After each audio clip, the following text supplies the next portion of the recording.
Buenos días. Vamos a continuar con nuestra serie de mensajes sobre el libro de los Hechos. Estamos en el capítulo 8 y quiero haceros una pregunta. ¿Qué tienen en común la alcachofa, la rúcula y la endivia? Que son verdes, ¿vale? Son verdes. Muy bien, son amargas, son amargas. Hoy vamos a hablar de la amargura, lo aviso, ¿vale? En un rato, pero hablaremos de la amargura, ¿vale? Algo que aparecerá en este texto que tenemos por delante y he titulado el mensaje Dios transforma el corazón, porque aunque veremos muchas cosas impactantes y llamativas, quiero que centremos nuestra atención en lo que Dios hace en el corazón. Y la idea es que hoy pueda Él renovar nuestro corazón por diferentes motivos. Gracias. Del mismo modo que lo hizo a través de las personas que veremos en este pasaje. Si me acompañáis en oración, oramos y vamos al texto. Señor Jesús, gracias porque tú eres nuestro Salvador. Tú eres aquel que dio la vida en una cruz para traernos salvación, libertad y vida eterna, Señor. Te pedimos que hoy tú puedas obrar en nuestros corazones, puedas hacer posible que donde hay dolor, donde hay inquietud, donde hay desánimo, donde quizás hay amargura, tú puedas traer de nuevo un corazón descansado, restaurado y lleno de paz y de amor, que es lo que tú nos ofreces. Que si alguien no te conoce hoy, también te pueda conocer. En el nombre de Jesús, amén. Pues mientras, si queréis, abrir vuestra Biblia por el capítulo 8 del libro de Hechos.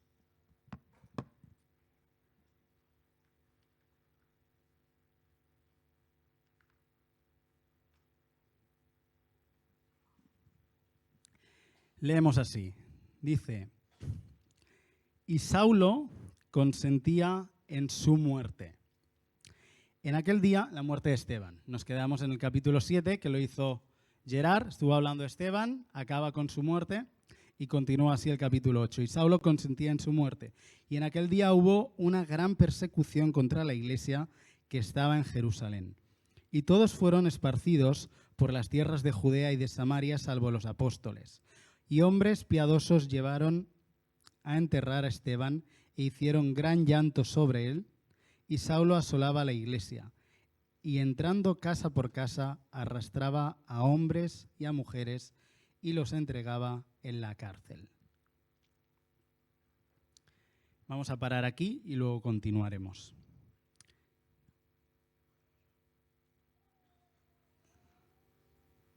Merci. Vemos en este texto, empieza con una frase muy cortita que es, y Saulo consentía en su muerte.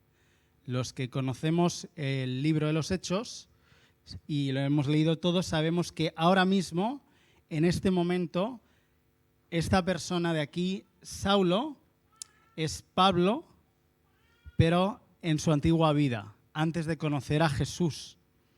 Se nos presenta un apóstol que aún no ha conocido a Jesús cara a cara y que es un fiel religioso que va en contra de los cristianos. Un religioso fanático dispuesto a asesinar y a perseguir a la iglesia. De hecho, Saulo, como vemos, era parte del grupo de personas que mandaron a apedrear a Esteban. Y es muy interesante porque si tú ves esto, ves ahí a un asesino. Pero si tú continúas leyendo, ves que al cabo de un tiempo Jesús se le va a aparecer y donde ahora vemos un asesino, vamos a ver una persona salvada por la gracia de Dios. Más adelante, Pablo, a lo largo de su vida, ya en su última etapa, escribiría algo así de sí mismo. Dice, habiendo yo sido antes blasfemo y perseguidor e injuriador, fui recibido a misericordia, porque lo hice por ignorancia en incredulidad. Pero la gracia de nuestro Señor fue más abundante con la fe y el amor que es en Cristo Jesús. Palabra fiel y digna de ser recibida por todos, que Cristo Jesús vino al mundo para salvar a los pecadores, de los cuales yo soy el primero. Él tenía esa sensación personal de decir, de los pecadores, yo soy el primero. Y eso es lo que ocurre cuando alguien conoce a Jesús. Y quizás tú hoy estás aquí viviendo tu vida y no tienes esa conciencia de que a lo mejor tu vida está yendo en una dirección contraria a la que Dios quiere, pero estás aquí porque estás en proceso de conocer a Jesús.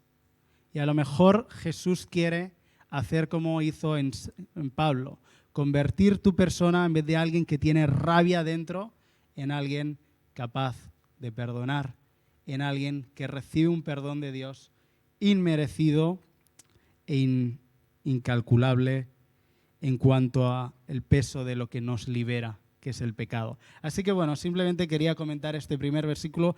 Saulo en este momento consentía la muerte de otro. Tiempo después va a ser instrumento de Dios para la salvación de muchos. ¿Cuánto tenemos a veces que cambiar nuestra forma de ver a las personas en su presente?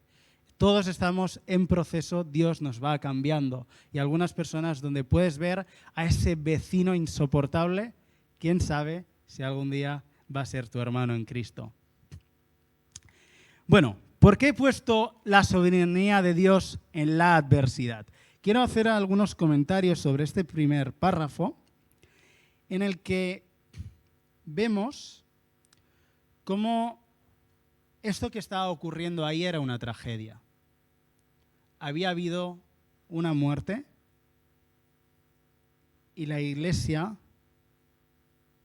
hizo gran llanto sobre él. No era un escenario de felicidad el que vemos, hubo una muerte injusta, hubo familiares, amigos, hermanos que lloraron esa muerte, que sufrieron y que a la vez fueron perseguidos y arrastrados de sus casas. No sé cómo sería exactamente, pero imagínate que entran en tu casa y te arrastran y te llevan a la cárcel. Evidentemente la iglesia en ese momento estaba viviendo gran dolor, gran intimidación, un gran ataque para la iglesia. Pero quiero animarnos a poder ver este pasaje desde una perspectiva, que este pasaje nos ayude a verlo en perspectiva de cómo Dios es soberano sobre toda situación de dolor y adversidad. Hay una palabra clave que es el pero.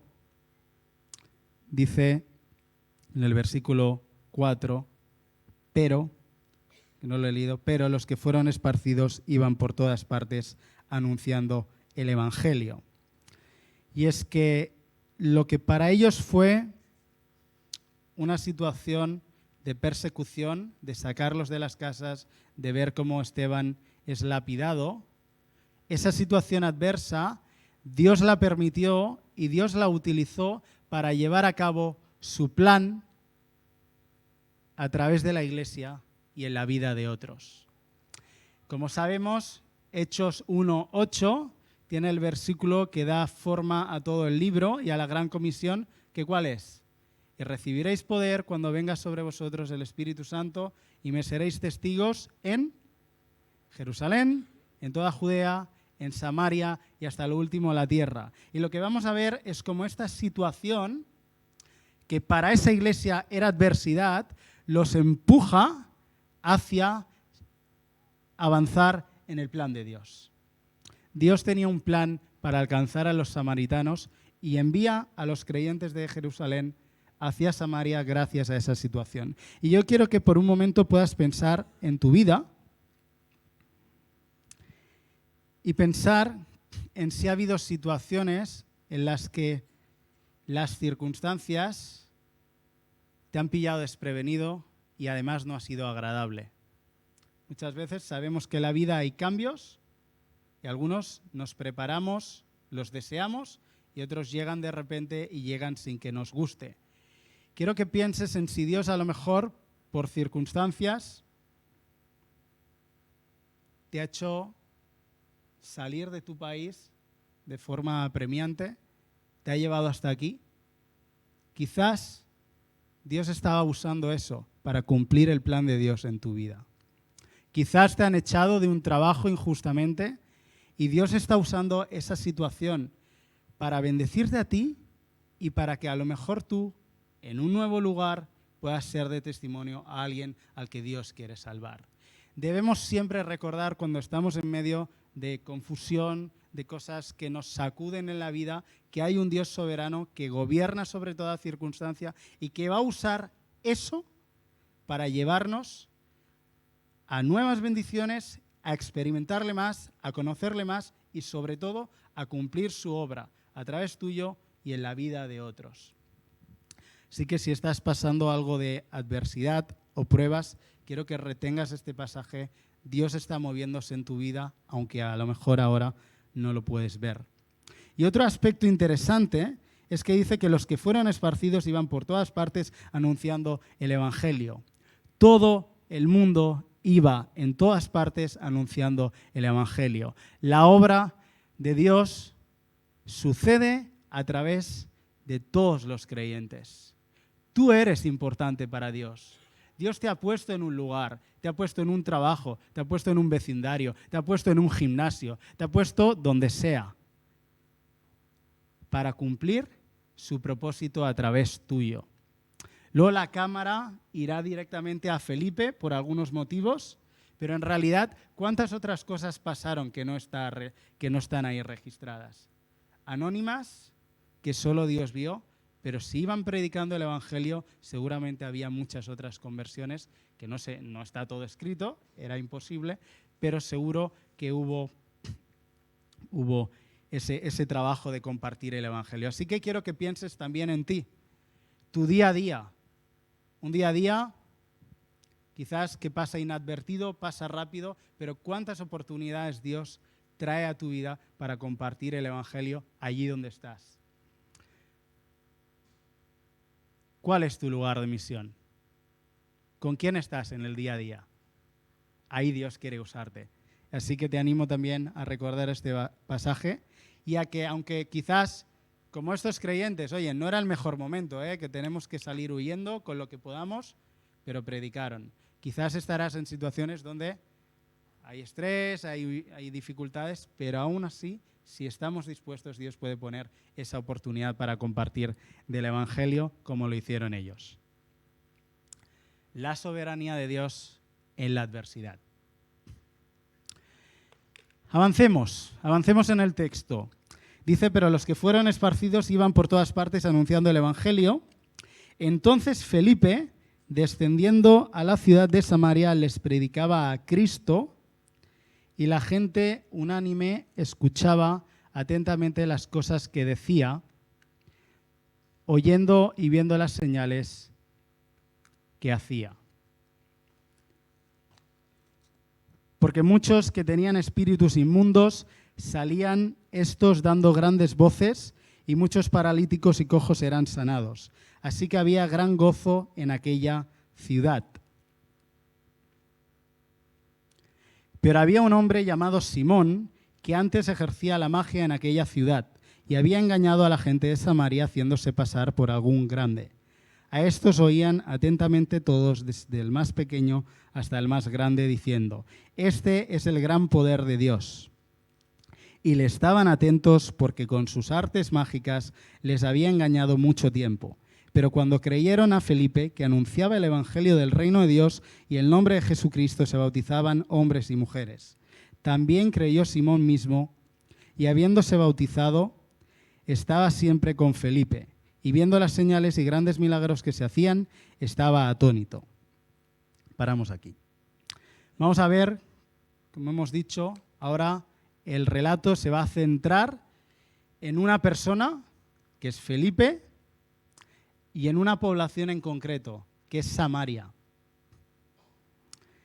Si recordáis, Felipe era uno de los 7 diáconos elegidos por la Iglesia de Jerusalén para el servicio de la distribución de las mesas.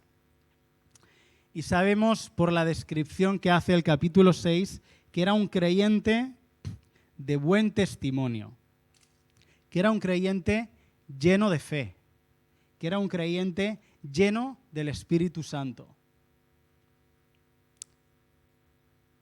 Por eso lo eligieron. Eso podían ver de algún modo los otros creyentes cuando dijeron, apóstoles, él podría ser alguien al que utilicéis para la obra.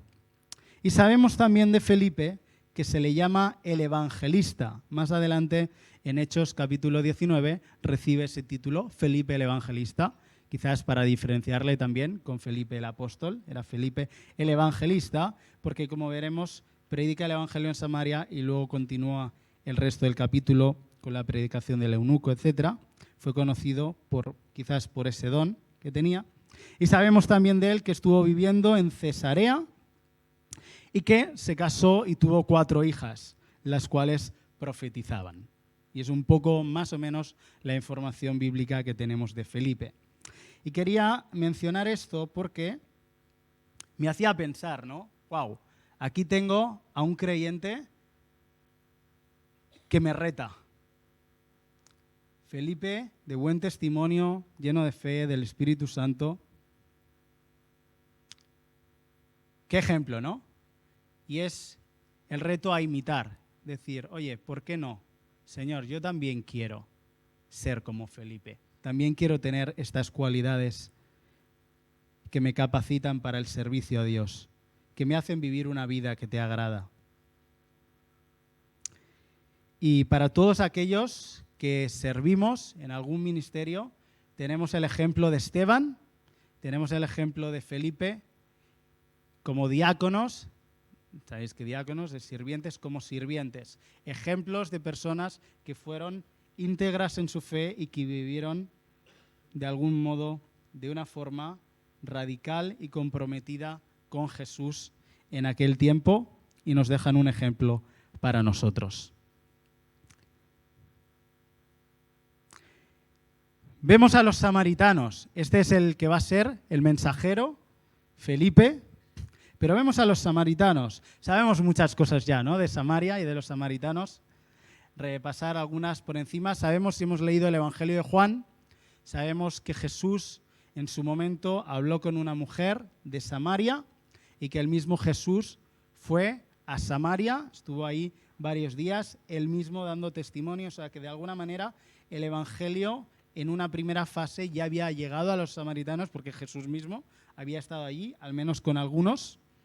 Sabemos que el texto bíblico nos dice en Juan que todo el mundo se extrañó de que Jesús hablara con esa mujer, incluso esa mujer se extrañara que Jesús hablara con él, porque samaritanos y judíos no se trataban, eso mismo dice el texto bíblico, y es que sabemos que históricamente había habido conflicto entre samaritanos y judíos, y los judíos despreciaban a los samaritanos por diferentes razones. En primer lugar, los despreciaban por su mezcla étnica.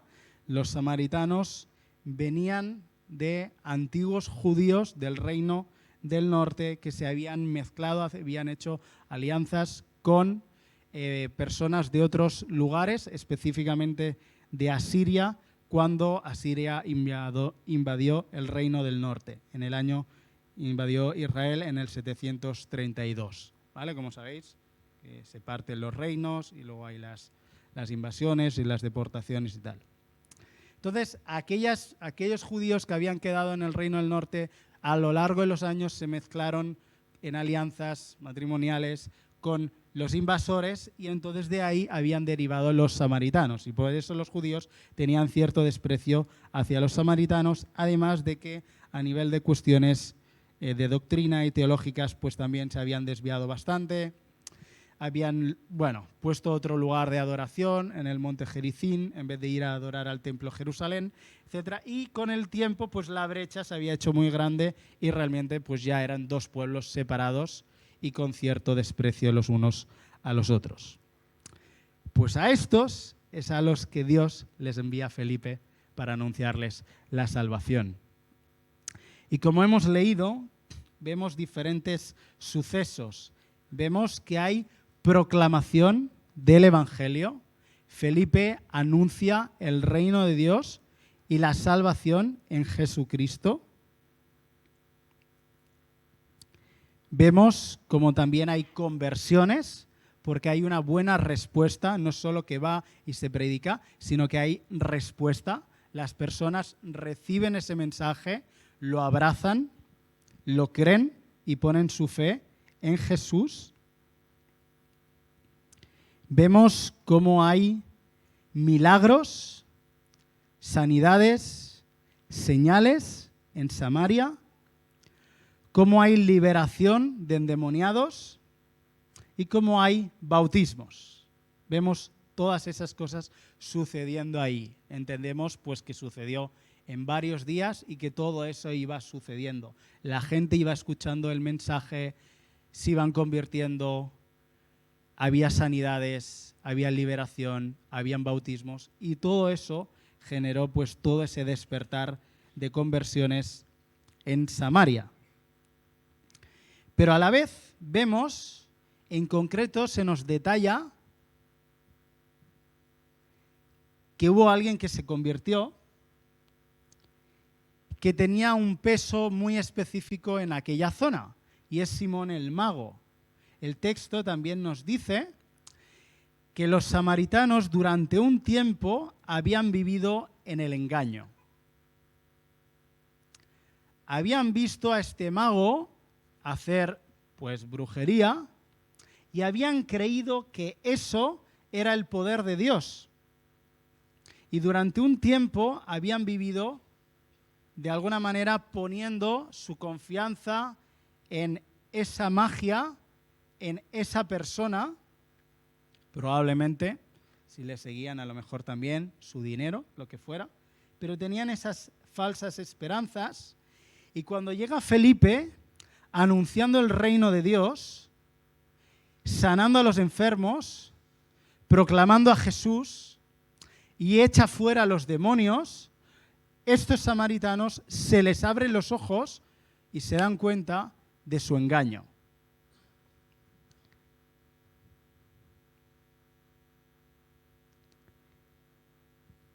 El poder liberador del Evangelio.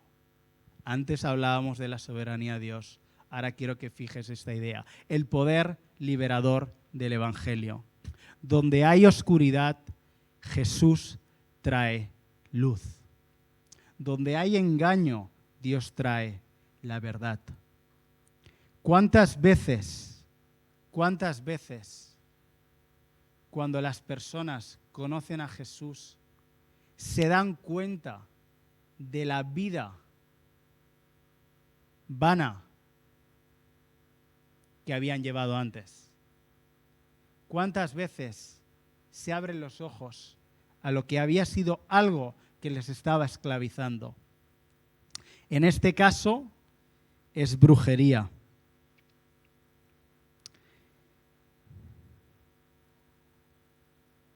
Vivimos en una sociedad moderna, secular, pero que practica mucha brujería secular.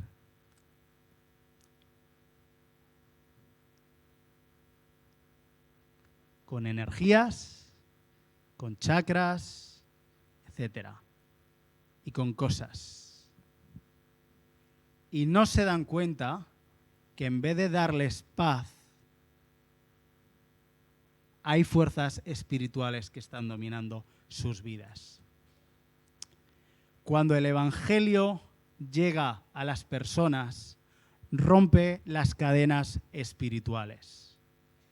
Y es eso a lo que nosotros estamos llamados, a predicar el Evangelio para que haya libertad, para que la paz que sobrepasa todo entendimiento llegue a los corazones. Y esa es la paz que da Jesús. Él es el único que de verdad sana, que de verdad cura, que de verdad transforma el corazón. Todo lo demás, como los samaritanos, es engaño. Quizás tú necesites conocer a aquel que es la verdad, el camino y la vida. Ese es Jesús. Y es a ese Jesús al que predicamos en nuestra iglesia. Un Jesús que dio su vida en una cruz, que murió y resucitó por nuestros pecados, para perdonarnos y darnos una salvación eterna y duradera. Así que vemos a estos samaritanos que por fin la verdad ha llegado a su vida y ya no va a haber más decepción, sino que hay salvación. Y en contraste con el texto anterior, si vemos que mientras en Jerusalén había gran llanto, ¿qué dice de Samaria? ¿Que había qué? Gran gozo, muy bien. Había gran gozo. Y eso es lo que produce el Evangelio, gran gozo.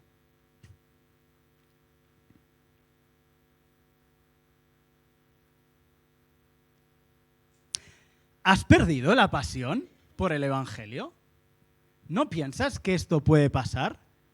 ¿Que Dios puede llegar a una población donde no hay Evangelio y transformar las vidas de esas personas? Esto es avivamiento. Hay personas ahí salvándose, convirtiéndose, abandonando su vieja vida. Y yo lo leía y digo, creo que he perdido la pasión de creer en esto. Con que uno se convierta está bien, y es verdad, más vale uno, es vida eterna. Pero ¿no creemos que Dios puede transformar poblaciones enteras? ¿Que puede traer salvación? Creo que tenemos que volver a apasionarnos por el poder del Evangelio.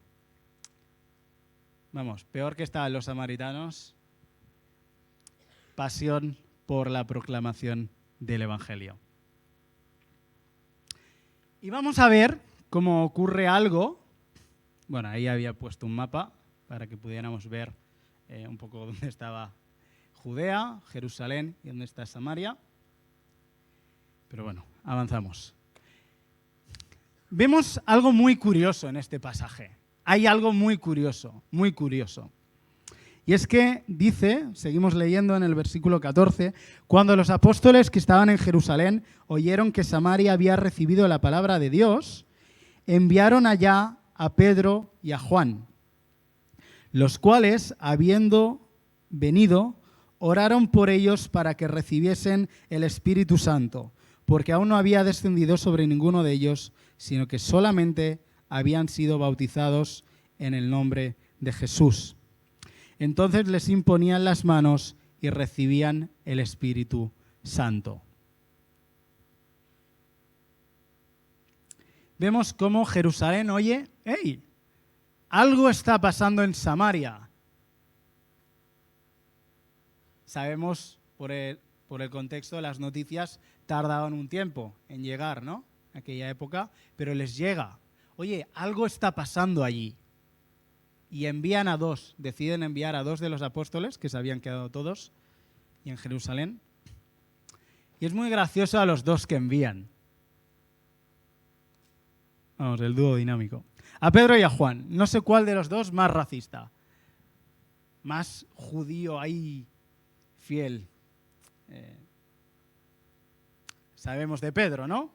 Que si no comía, no se juntaba a comer con los gentiles, que que Dios le tiene que dar una visión para que predique en la casa de Cornelio. O sea, le costaba un poquito, ¿no? Esto del trato con otros. Pero es que vemos a Juan, llamado el apóstol del amor, cuando Dios también tiene que hacer un trabajo en su corazón. Porque un tiempo antes, cuando Jesús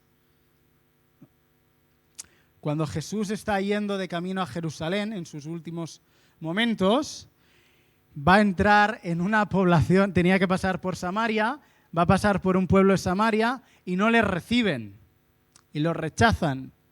Entonces Juan, que ya había experimentado esto de orar por enfermos y curarse y que salieran demonios y tal, ya había experimentado el poder de Dios, se le ocurre una buena idea. Dice, oye Jesús.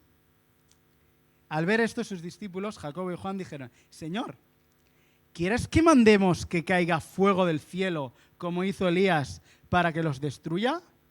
Ostras, vaya aplicación, bíblica. El tío sabía de Elías y dice, oye, ¿quieres que hagamos esto, Jesús?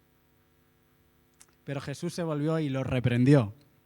Y les dijo, ustedes no saben de qué espíritu son, porque el Hijo del Hombre no ha venido a perder las almas de los hombres, sino para salvarlas. Y se fueron a otra aldea. O sea, que va Pedro, que tiene sus luchas, y va Juan a ver lo que está pasando en Samaria.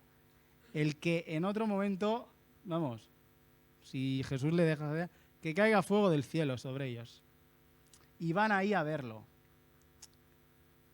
Y cuando van, gracias a la transformación que Jesús había hecho en la vida de estas dos personas, pueden ser usados para que cuando oran, en vez de fuego del cielo para consumirlos y matarlos, caiga bendición sobre sus vidas. Y caiga la promesa del Espíritu Santo. ¿Cómo transforma Dios el corazón? Y seguro que todos nos hemos visto en algunos momentos como ellos. En un momento y luego con el tiempo dices, madre mía, ¿cómo era yo antes? Lo que pensaba de esta gente, ¿cómo el Señor ha tocado mi corazón? Pues eso es lo que hace Dios. Nos cambia la forma de ver a las personas y los puede utilizar para derramar bendición sobre ellos. Y decía que este texto es muy peculiar porque si tú has leído más o menos el Nuevo Testamento, tú sabes que todo creyente tiene al Espíritu Santo, ¿no? Si tú eres cristiano, tienes a Dios viviendo contigo y siempre, siempre, siempre. Él va a estar contigo siempre. Pero vemos aquí donde parece ser que hay un tiempo entre que creen y son bautizados y el Espíritu Santo viene. ¿Sí o no? Espero que os haya llamado esto la atención. Si no, pues lo podéis volver a leer, porque, a ver, no es lo normal, ¿no? Bueno, ante este suceso, la verdad es que, bueno, hay diferentes maneras de verlo. Lo que ocurrió es lo que ocurrió. Todo es lo que pone ahí, y así fue. ¿Por qué? Bueno, quizás Dios quería, pues, de alguna manera confirmar la autoridad de los apóstoles, para que los samaritanos supieran que la salvación venía a través del Mesías, que era judío, y quería confirmar su autoridad y confirmar el mensaje.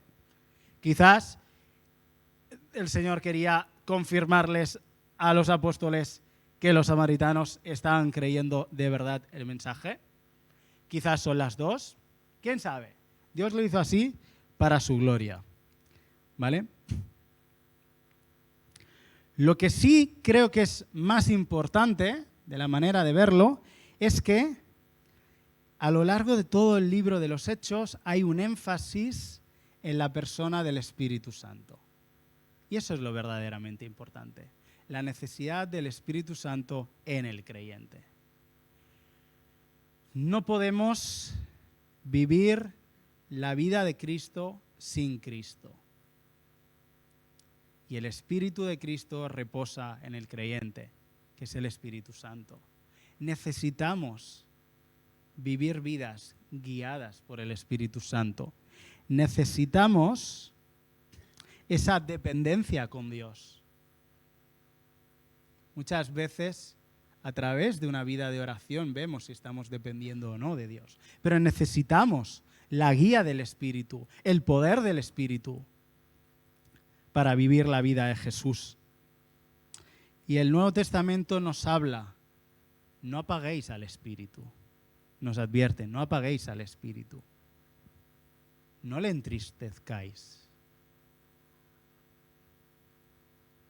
Cuando habla de eso, habla precisamente de malas relaciones entre los creyentes. Dice, no le entristezcáis.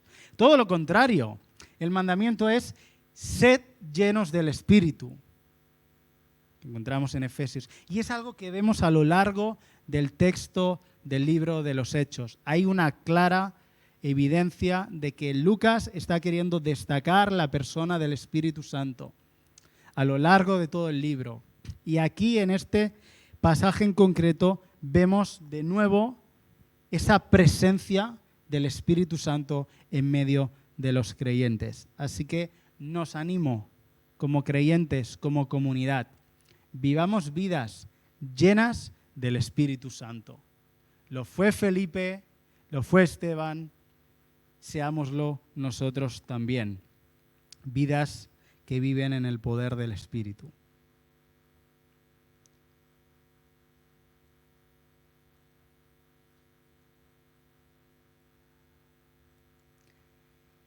Bueno, ahora sí, ahora nos toca la envidia, nos toca la amargura. ¿Hay alguien ahí que se convirtió? ¿O no? Depende. Pero había ahí entre los samaritanos, había alguien al cual se le va a dedicar unas líneas por lo que ocurrió. Y dice así, versículo 18. Cuando vio Simón que por la imposición de las manos de los apóstoles se daba el Espíritu Santo, les ofreció dinero, diciendo: dadme también a mí este poder, para que cualquiera a quien yo impusiere las manos reciba el Espíritu Santo. Entonces Pedro le dijo: tu dinero perezca contigo, porque has pensado que el don de Dios se obtiene con dinero. No tienes tú parte ni suerte en este asunto, porque tu corazón no es recto delante de Dios. Arrepiéntete pues de esta tu maldad y ruega a Dios si quizás te sea perdonado el pensamiento de tu corazón, porque en hiel de amargura y en prisión de maldad veo que estás.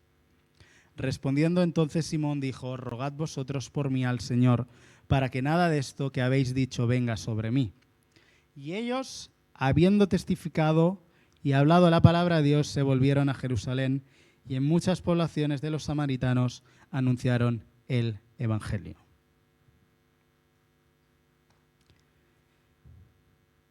Había creído, se había bautizado, estaba siempre mirando los milagros que hacía Felipe, pero en su corazón había amargura. Hay quien piensa que no se convirtió de verdad, hay quien piensa que se convirtió y su corazón había amargura. No importa. Si tú eres creyente, puedes tener amargura en tu corazón. Y es en esto en lo que me gustaría que ahora pudiéramos reflexionar en unos minutos. Pedro discierne. Este hombre llevaba, claro, tú piensas que él de alguna manera tenía su chiringuito ahí montado, ¿no? En Samaria. Todo el mundo decía: oh, este es el poder de Dios. Sería famoso, tendría poder, seguramente dinero. Y cuando llega el Evangelio todo eso cesa y además se ve claramente su engaño y además ve cómo Felipe hace milagros y él se queda asombrado. Y encima ahora vienen los apóstoles y cuando oran el Espíritu Santo desciende y ve de nuevo poder de Dios. Y ahí es donde él actúa seguramente según su vieja naturaleza o sus patrones, es decir: oye, te doy dinero por esto. Pero Pedro lo ve claramente y le dice: no. El don de Dios es gratuito. Y además veo que tienes amargura en el corazón, así que arrepiéntete, a ver si Dios te perdona el pensamiento de tu corazón. Era un problema de corazón, era un problema en lo más profundo. Él tenía amargura porque los otros tenían algo que él no tenía. Me gustaría poder ver rápidamente algunas posibles causas de la amargura. Es verdad que podríamos estar, años hablando de esto, pero simplemente algunos detalles. ¿Por qué se puede llenar un corazón de amargura? Aquí voy a hacer, no un copiar-pegar, ¿no? Pero bueno, voy a coger algunas ideas de un mensaje que vi muy interesante de un pastor en Estados Unidos, Gary Hambrick, de Cornerstone Chapel en Virginia, ¿vale? Él menciona 6 motivos que vemos en la Biblia que son causas comunes. Lo digo por el tema de como luego sale en YouTube y todo, que las ideas no son mías, ¿vale? Estas, que la podéis ver, la predi, los que sepáis inglés, la podéis ver, toda la predicación sobre amargura, y es muy interesante. Y habla de este pasaje en concreto. ¿Por qué? ¿Por qué un corazón se puede llenar de amargura? Bueno, algunos motivos. Uno de los personajes bíblicos es Simón, y en este caso es por celos. Los otros tenían algo que él quería y no tenía. En este caso, poder espiritual, ¿no? Pero pasa tantas veces, ¿no?, en la vida. ¿Por qué ellos tienen trabajo y yo no? ¿Por qué tienen hijos y yo no? ¿Por qué esto, lo otro? Da igual, lo que sea que tú desees. Ellos lo tienen y yo no, Dios. ¿Por qué? ¿Por qué tantos problemas? Y estos viven así. Y Dios puede obrar en tu corazón para cambiártelo. Es uno de los motivos, ¿no?, que puede ir haciendo que un corazón se llene de amargura. Así que cuidado, ánimo, porque si estás en esa situación el Señor puede traerte sanidad. A veces es por las decepciones de la vida. Vemos en 1 Samuel, versículo 10, a Ana, que como sabéis, deseaba con todo su corazón tener un hijo. Y aunque finalmente Dios le dio un hijo, y no solo uno, le dio varios, y fue madre y de muchos, pero todo ese tiempo de espera llenaba su corazón de dolor, el dolor de la infertilidad. Y vemos en 1 Samuel 10, ella con amargura de alma oró a Jehová y lloró abundantemente. Y sabemos que Dios le contestó y le dio a Samuel. Dios escucha. Dios escucha es el significado de Samuel, ¿eh? Dios escucha. Y escuchó su oración y le dio lo que quería. Pero en ese tiempo en el que además tenía la rival, ¿no?, que la iba chinchando y tal, su corazón había dolor. ¿Puede pasar? Puede pasar. ¿Por qué más se puede llenar nuestro corazón de amargura? Quizás es por la traición o el rechazo de otros.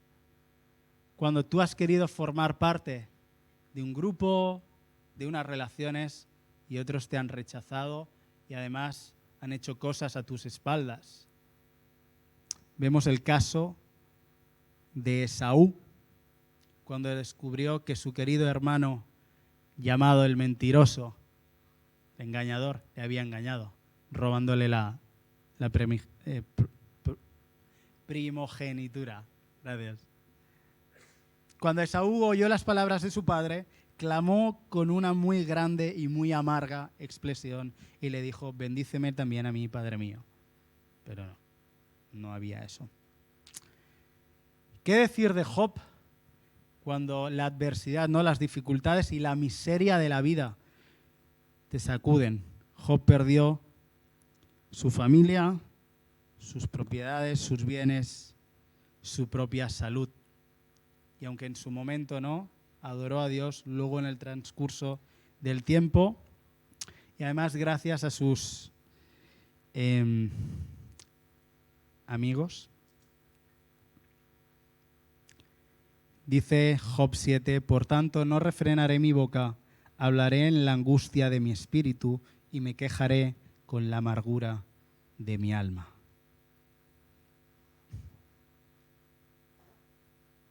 Al menos Job hizo una buena práctica, que es llevar eso a Dios. ¿Qué decir de Noemí? Noemí, cuando quizás la muerte, ¿no?, de los seres queridos te devasta, y sabemos que Noemí perdió a sus hijos, a su marido, y en algún momento tuvo que decir, no me llaméis Noemí, que significa agradable, placentero, bueno, llamarme Mara, que significa amargura. Porque en grande amargura me ha puesto el Todopoderoso.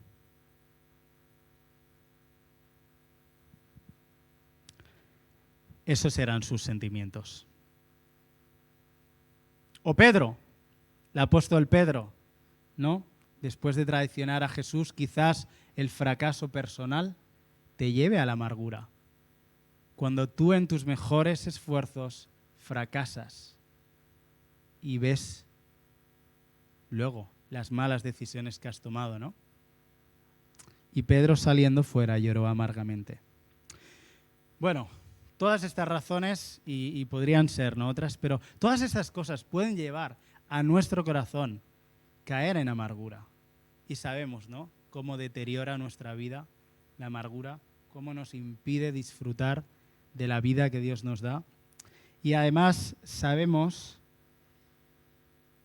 que la nueva vida en Cristo implica liberarnos de esa amargura. Dice en Efesios 4, quítense de vosotros toda amargura, enojo, ira, gritería, maledicencia y toda malicia. Antes, sed benignos unos con otros. Si tú tienes amargura, no te sale el bien, ni la misericordia, y te resistes a perdonar. Dice, perdonándoos unos a otros, como también Dios también os perdonó a vosotros en Cristo. Hay dos prácticas que podemos hacer para luchar contra el veneno de la amargura. Una es la gratitud, reconocer las bendiciones y las cosas que Dios nos da, darle gracias. Y la otra es el perdón. Perdonar para liberar ese dolor por el daño que otros nos han podido hacer. Y he querido poner algunos libros. El tercero, El asombro del perdón, es de José de Segovia. Así que si no lo habéis leído, os lo recomiendo. Y si lo tienes o no y te lo compras, pues te lo llevas al retiro y que te lo firme, ¿vale? Si necesitas perdonar a alguien, te animo a leer este o cualquier otro libro o la Biblia, lo que sea, pero algo que te ayude y te empodere y te anime para perdonar y liberar tu corazón de la amargura. Los otros dos son libros que últimamente he estado meditando bastante en ellos, en especial ahora estoy leyendo el de en medio, ¿Para qué sirve Dios?, donde habla mucho de cómo la desgracia en nuestras vidas nos puede llevar a un dolor que además nos formule dudas sobre la bondad de Dios en nosotros. Y son libros muy interesantes sobre cómo quizás, ¿no?, el primero, desilusión con Dios. Ostras, yo me esperaba una cosa y la vida me ha salido por esto. Y ver cómo Dios sufre con nosotros, nos consuela. Y muchas veces la respuesta de Dios está en la iglesia, en las personas que Él pone a tu lado, de carne y hueso, para ser Jesús en tu vida y acompañarte en ese dolor. Bueno, libros interesantes que también pueden ayudar a lo mejor a destaponar un corazón en amargura hacia Dios. Lo recomiendo. Pues estas eran las reflexiones que quería compartir con vosotros en base al capítulo 8, esta primera parte, el capítulo 8 de Hechos. Las recordamos, 4 aplicaciones. La primera, cuando hablábamos de la persecución en Jerusalén, la primera era confiar en Dios y su soberanía en situaciones de adversidad. Si estás atravesando cualquier prueba, te animo a poner tu confianza en Dios. No necesariamente entender lo que sucede, pero confiar en que el invisible te sostiene. Segunda aplicación, predicar el Evangelio allí donde estés. Veíamos cómo la iglesia era esparcida y cada uno predicaba, y veíamos en especial Felipe pues fue a Samaria, pues en Samaria predicó. Predicar el Evangelio allí donde estés, con las oportunidades que Dios pone por delante tuyo.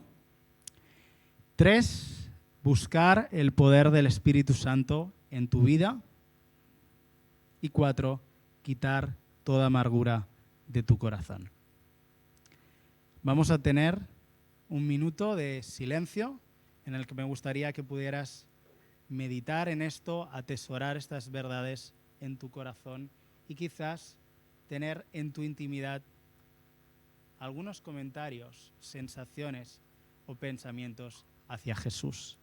Vamos a tener un momento íntimo.